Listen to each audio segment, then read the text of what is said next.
to bring it to order. You have to get us online. Sorry.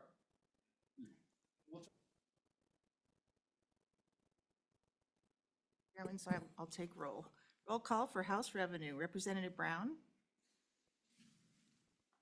Present. Representative Campbell, Here. Representative Lean. Here. Representative Lucas. Present. And Representative Riggins, as soon as we get going, I'm going to send him a link, so I think he'll be joining us by Zoom. But I need a second to do that. Representative Storer. I know she came in. Okay. Excuse me. Representative Stivar, Present. Representative Worf, and Chairman Locke. Okay. We have 6 present. We have a quorum, Mr. Chairman.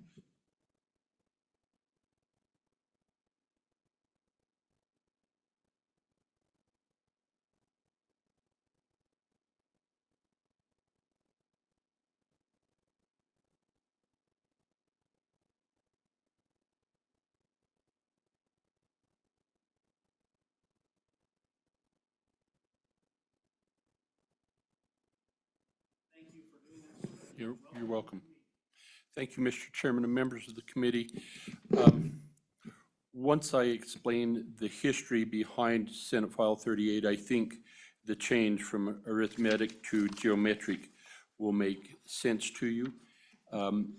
This goes back to a change that the state has made since about 2015, 2016, where we started having the state treasurer and the Wyoming retirement system manage more of the investment funds rather than having it go out exclusively to fund managers. And as we did that, that was a huge step. And then as we got going and they hired these investment specialists who are out in the private sector working for other sovereign wealth and investment firms, their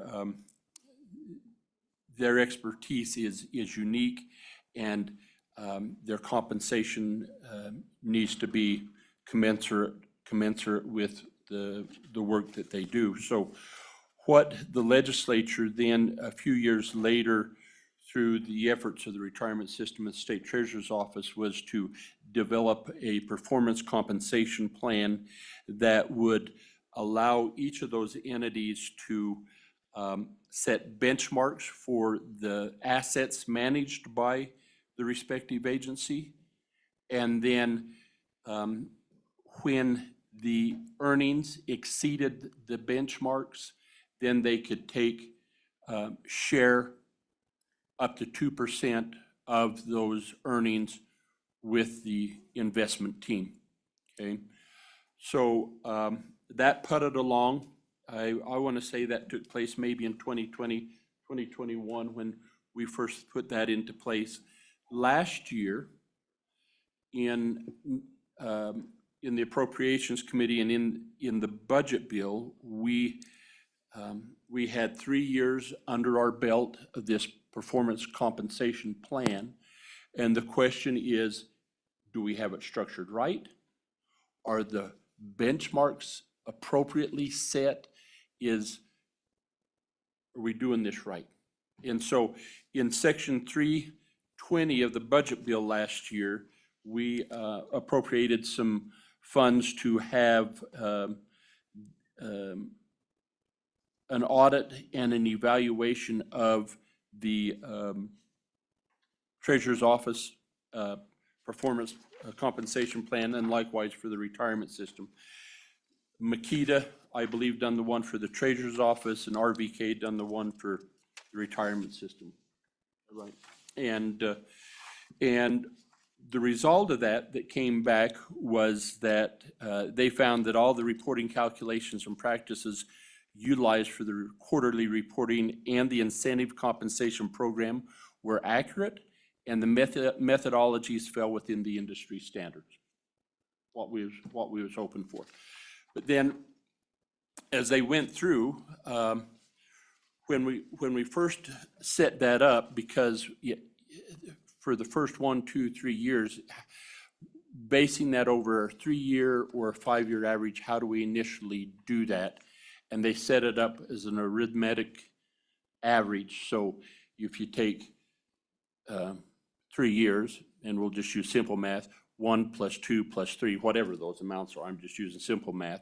If you take 1 plus 2 plus 3 is 6, the average divided by 3 would be 2, right? And we use that to get started. And in the study, it said with the performance compensation plan, beyond the initiation, it would be a natural time to switch from using the arithmetic to the geometric plan, which is a type of average that multiplies the set of numbers together and then takes the root result. So the end is it aligns more with the industry standards for a performance compensation plan that's been out there for a longer period of time, and it more incentivizes the asset managers, our investment team, to exceed the benchmark. They can't be lazy 1 year, good one, really good 1 year, and lazy the other 2 years. They've got to keep their nose to the grindstone and do that. So that was with that recommendation. When we set up both plans, they were both set up with the arithmetic, but now you can see in the bill, the first section, section 1, is the treasurer's office, and in 91409 and on page 2, we finish out the arithmetic through the end of 2025, and then we switch over to the geometric, and then in 93406, we do the same thing for the retirement system. And that is why and what we do. And I'm happy to take questions and happy to let the folks behind me clean up my mess.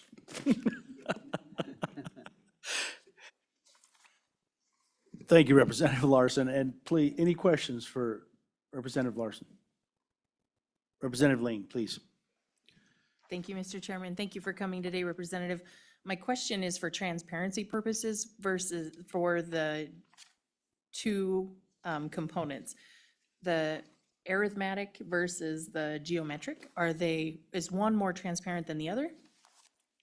Representative, please. Thank you, Mr. Chairman. And Representative Lean, and I hope you'll ask the same for the retirement system and the treasurer's office when they come up there. I don't think one is any more transparent than the other.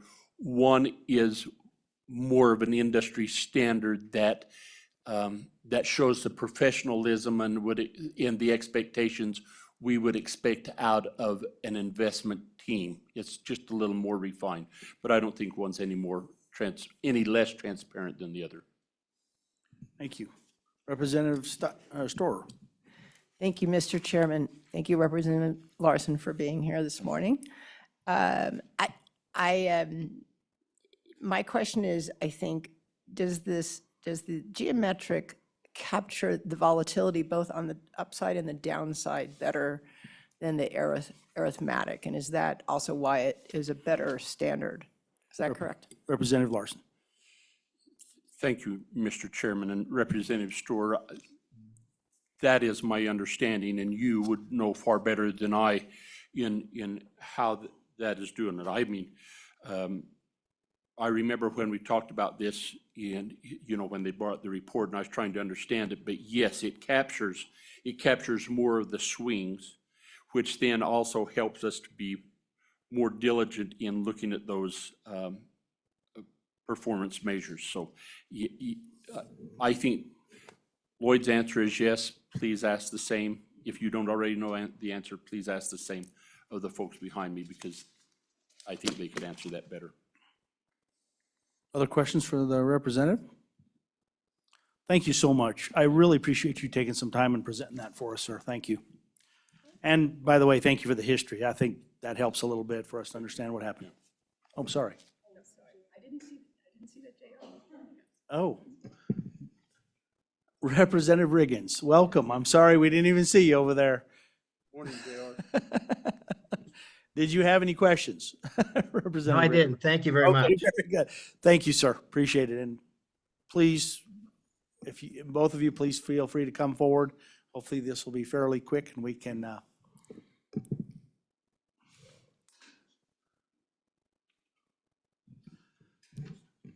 whoever would like to speak first, please proceed. And thank you for coming, by the way. I appreciate you guys taking the time to educate us. Members of the committee, thank you for the opportunity to speak today. My name is Rachel Meeker. I'm the Deputy Director for Wyoming Retirement System. Here to discuss the proposed legislation. I've prepared a few key points to kind of build upon what Representative Larson had covered.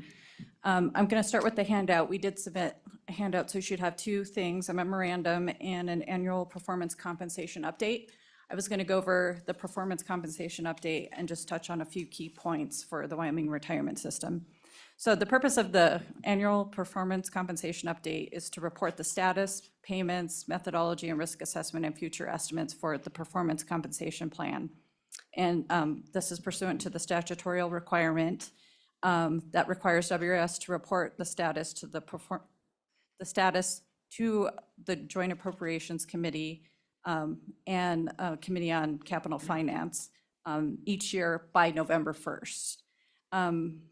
For the WRS investment team, they significantly outperformed its benchmarks over the past 3 years, adding $377 million in value. This strong performance resulted in the maximum performance compensation being earned. Long-term performance also shows significant outperformance. Peer rankings are very high, which indicates the top-tier performance for the team. For performance compensation in 2024, the amount earned was $957,960, representing 0.25% of added value. The actual payout for 2024 was $239,490, which is 0.06 of the added value due to the 3-year vesting schedule. Detailed compensation breakdowns are provided for the various positions in the handout. The document also provides a table showing all vested payouts since the program incepted. WRS manages risk through established guidelines and monitors portfolio allocation against benchmarks. The portfolio maintained a lower risk profile than the benchmark during the measured period. Sharpe ratio analysis indicates strong risk-adjusted returns, ranking highly among peers. Future payments depend on investment returns. The report details the current earned and payable compensation. The senior analyst percentage of base pay was increased in the 2023 legislative session. In regards to oversight and review, benchmarks are set by the WRS board with input from consultants and oversight committees. The internal and external audits verify the accuracy of the compensation calculation. And in 2024, as indicated earlier, a 5-year review of the program by RVK had been completed for WRS, and the future amendments to the plan were presented, which is kind of what gave birth to this bill. The WRS emphasizes the importance of performance compensation plan in attracting and retaining top investment professionals, ultimately benefiting WRS stakeholders. So in regard to the bill summary, current performance compensation program generally works to create additional pay for WRS investment team for exceeding benchmarks and paid out over a 3-year period. A small percentage of the excess returns is allocated to a bonus pool with individual payouts capped on a base salary. The program aims to bring compensation closer to industry median for investment professionals. The current investment performance compensation calculation uses the arithmetic mean. Based on the recommendations from consulting firms from the 5-year review, the bill seeks to change the calculation method from arithmetic to geometric. Geometric calculations are considered industry standard and better account for investment volatility. While the financial impact of the change is expected to be minimal, geometric is considered a more accurate method. And it's kind of covered in the read ahead in the memorandum provided by Director Swindell. Just diving a little bit more into geometric and arithmetic mean. For the industry standard, the geometric mean is generally considered more accurate and industry standard method for calculating investment returns over multiple periods. This is because it takes into account the effects of compounding, which is a crucial factor in investment performance. It provides a more realistic representation of actual return and investor experiences over time, especially when dealing with volatile investments. It accurately reflects the impact of gains and losses on an overall growth of an investment. Arithmetic means are simple averages, and it doesn't account for compounding. This can lead to distorted view of investment performance, particularly over long periods of time and when there are significant fluctuation in returns. Arithmetic means can be useful in situations where compounding is not a factor, such as calculating simple averages of unrelated data points. So it also uses some risk-adjusted measures. For measuring investment performance, especially when analyzing returns over multiple periods, the geometric mean is preferred, a more accurate method.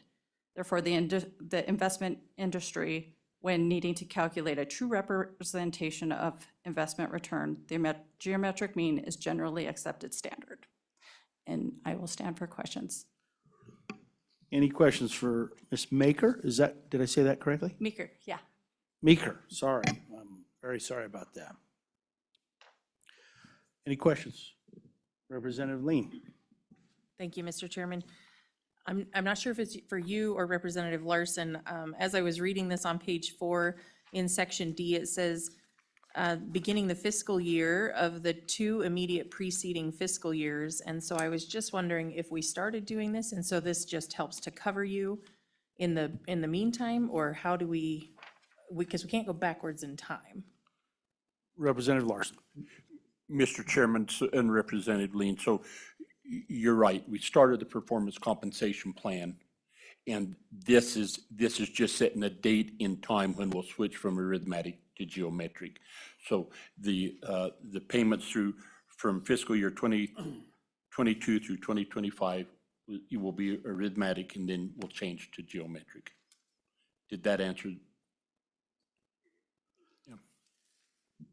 Follow up, or you're okay? Representative Larson, please. And just to make sure, so 2022, I believe, is the year we first started the performance compensation evaluation and preparation for the plan. Representative Storr. Thank you, Mr. Chairman. I actually want to follow up on Representative Lean's question a little bit more, just to make sure we understand the part that says on line 10 and 11, beginning that fiscal year, i.e. 2026, and the 2 immediately preceding fiscal years. So is this because we haven't given out all the compensation yet for those years, and we can go to the geometric for those years? Thank you. Representative Larson, please. And they need those preceding, they can't start a new calculation starting in 2026. We have to be able to go back a couple of years, right, to be included in that geometric. But a side note to your point, those payouts on the performance compensation is, I think, over 3 years. But that really doesn't come into play on the calculation for the compensation, but they've got to be able to have a period of time.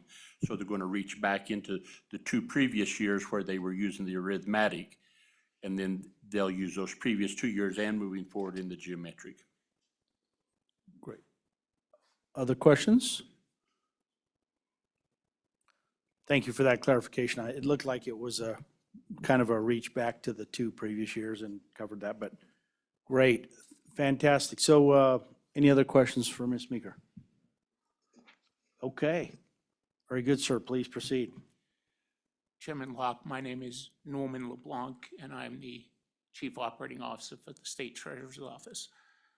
I will, given the excellent explanations from Representative Larson and the Deputy Director of WRS, keep my remarks fairly tight, and will stand for any questions. First, I would like to say that this is a bill that is acceptable to the State Treasurer's Office and one that we would support. I want to ensure that we frame this appropriately. However, this is a marginal improvement, one that we should do. one that moves us more toward market standard.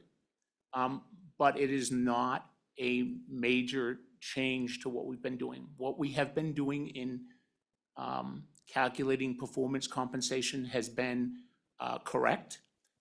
It has been, I would argue, industry standard in the first few years before you have a lengthy experience. We're now moving to something that is more appropriate and at the margin, at the absolute boundary, is going to have an impact, but really very much at the margin. Just remember here that we're talking about excess returns. The excess returns are all geometric. So the benchmark is calculated geometrically. Our return is calculated geometrically. The only thing that we're doing is calculating the actual payout using arithmetic. So that's the real change. Remember that we are allowed to use 2% of the excess return, and that's further bounded by the percent of the salary. And in fact, just as WS does, last year we used 0.22% of the allowable maximum. So while this is absolutely the right way to go, and we absolutely should go to geometric, I want everyone to feel extremely comfortable that what we've been doing in the past is absolutely acceptable, is well done, and that the difference between what we're going to be doing and what we have been doing, the consultants ran 10,000 Monte Carlo simulations to find an issue. So we're moving to something better, which absolutely we should do. But I want everyone to feel very comfortable that the program has been properly run and the numbers that have been paid out are good and correct. And we have had the impact that we would have wanted to have from that performance compensation plan, which is to retain and attract the staff that we need to produce, as we have in the State Treasurer's Office, over $1 billion in excess returns over the life of the program. And I would stand for any questions. Questions for Mr. LeBlanc? Representative Storr, please. Thank you, Mr. Chairman. Thank you for being here, Mr. LeBlanc. Remind me of what the process is, the authority process. Obviously, setting the benchmark is key to all of this. And so, and you mentioned that you use a geometric calculation to do that. But remind me, who authorizes the choice of the benchmarks for the Treasurer's Office? Mr. LeBlanc. Mr. Chairman, Representative Storr, the process for setting the benchmarks starts with conversations between our investment consultant, that's RVK. RVK and the investment team work on a proposal. That proposal is submitted to the Investment Funds Committee, the Independent Investment Funds Committee. That is approved by the Investment Funds Committee. That is then presented to the State Loan and Investments Board, the SLIB. The SLIB then has final authority to approve the asset allocations and the benchmarks. Thank you. Other questions for Mr. LeBlanc? Excellent. Any questions for any of the three current speakers? All right. I guess I need to look at the screen now to make sure Representative Riggins is included. And by the way, welcome back, and thank you for coming back. It's great to see you. All right, thank you so much. Anyone else here to speak on this bill? Okay, thank you so much. And again, at this point, we'll close public comment and members, move the bill. Okay, moved by Representative Storr. Any seconds? All right. Just taking some notes here, folks.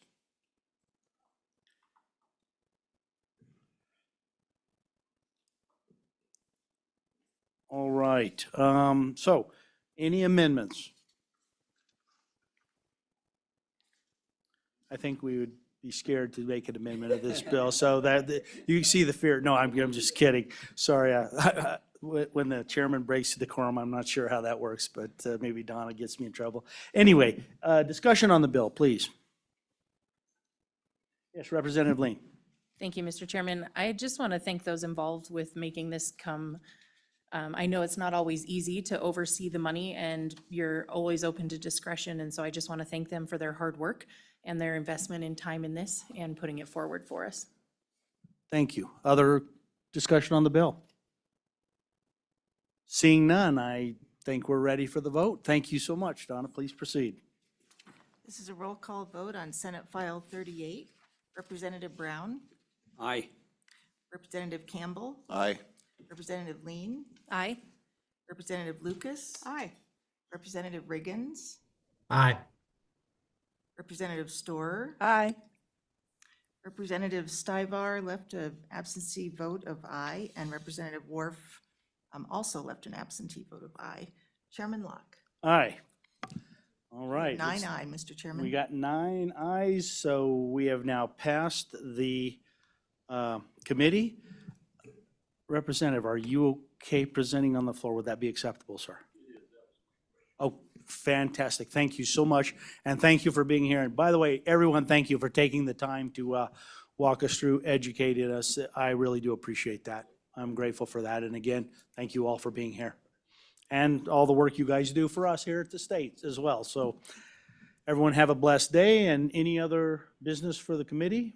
Just one thing. Okay. Representative Brown. Mr. Chairman, I'd just like to say good morning to JR. We missed you, JR. That is true. We did miss you, brother. Well, I think I'll probably see you Thursday. Excellent, excellent. That'll be great. It'll be good to have you back. God bless you, man. Well, thank you so much, and seeing no other business, we will adjourn. Everyone have a wonderful day.